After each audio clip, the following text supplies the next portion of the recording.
As it turns out, false gods can perform miracles easily. Pharaohs, magicians were able to replicate exactly what Aaron did when he threw down his staff and turned to a snake. So false religions can also do miracles, can talk to the dead.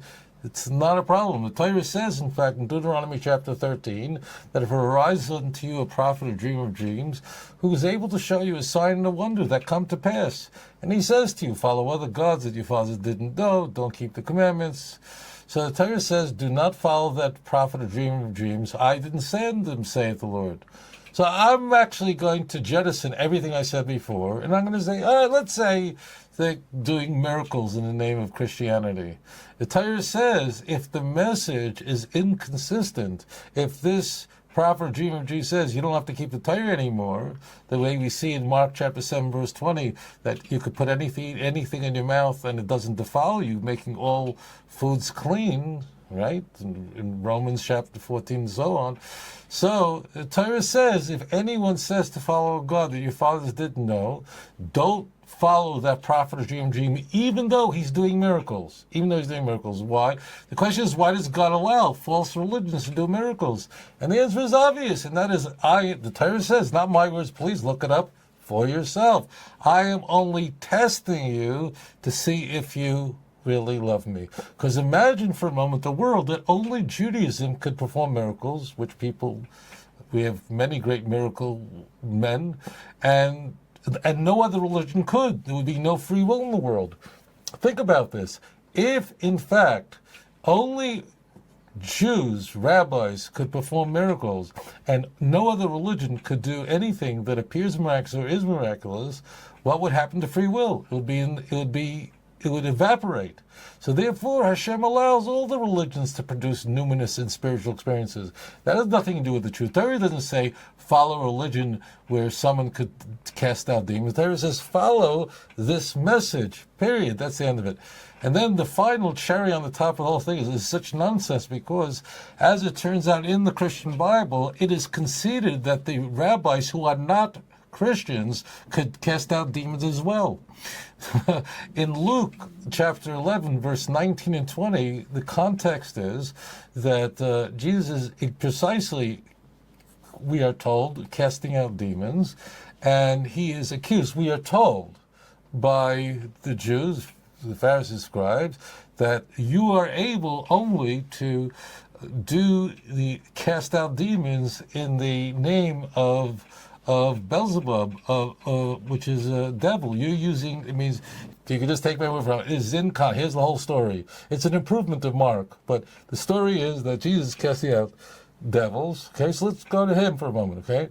And then those who are non-Christians, that means the Jews come, the Pharisee scribe come to him and says, I'll tell you how you're able to do it. You're able to do it because you're using a devil, Beelzebub, the name of the devil, to cast out demons. And what are we told? What is Jesus' response? Now, again, I don't believe this story ever happened, but let's just say it happened, okay? Jesus' response in verse 20 is 19:20 is what? He says, what are you talking about? Your sons or your judges, means your rabbis, do the same thing. Are they using Beelzebub as well? It means Jesus is saying in Luke that the rabbis, your Jews who are not Christians, your sons, your people, are doing the same thing I'm doing. So if I'm doing it in the name of Beelzebub, then they're doing it in the name of Beelzebub. So the Christian Bible concedes that Jews who are not Christians, because that's the whole purpose, or else it doesn't make sense, is saying openly in Luke 11, verse 19 and 20, that the Jews who are not Christians were able to cast out demons and not using the devil to do that. So therefore, the whole argument dissipates, because those who don't believe in Jesus could do it, and Jesus could do it. So that means that it doesn't prove that Jesus that Christianity is a true religion at all. So therefore, the whole argument explodes into 1,000 pieces. It's complete, utter nonsense. But you have to read it for yourself. Look it up for yourself. אדון עולם אשר מלך בטרם כל יציר נברא ועת נעשה בחפצו כל אזי מלך שמו נקרא ואחרי ככלות הכל לבדו ימלוך נורא והוא היה והוא הווה והוא יהיה בתפארה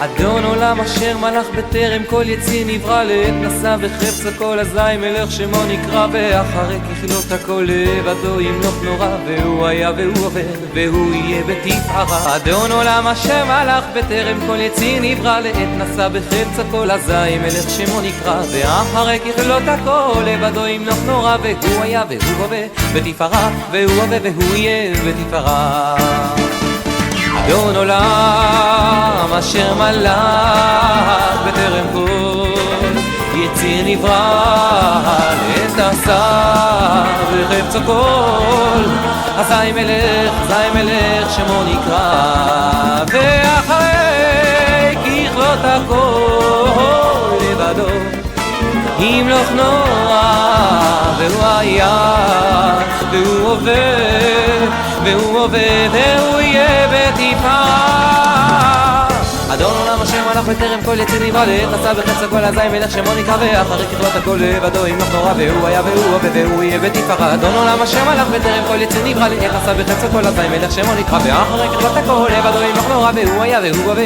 בתפארה והוא הווה והוא יהיה בתפארה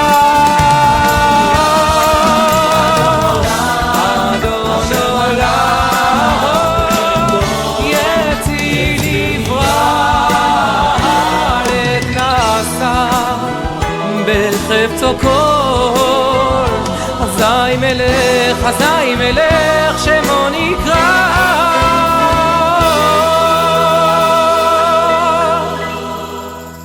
אדון עולם אשר מלך בטרם כל יציר נברא לעת נשא בחפצו כל אזי מלך שמו נקרא ואחרי ככלות הכל לבדו ימלוך נורא והוא היה והוא הווה והוא יהיה בתפארה אדון עולם אשר מלך בטרם כל יציר נברא לעת נשא בחפצו כל אזי מלך שמו נקרא ואחרי ככלות הכל לבדו ימלוך נורא והוא היה והוא הווה בתפארה והוא הווה והוא יהיה בתפארה והוא היה והוא הווה בתפארה והוא הווה והוא יהיה בתפארה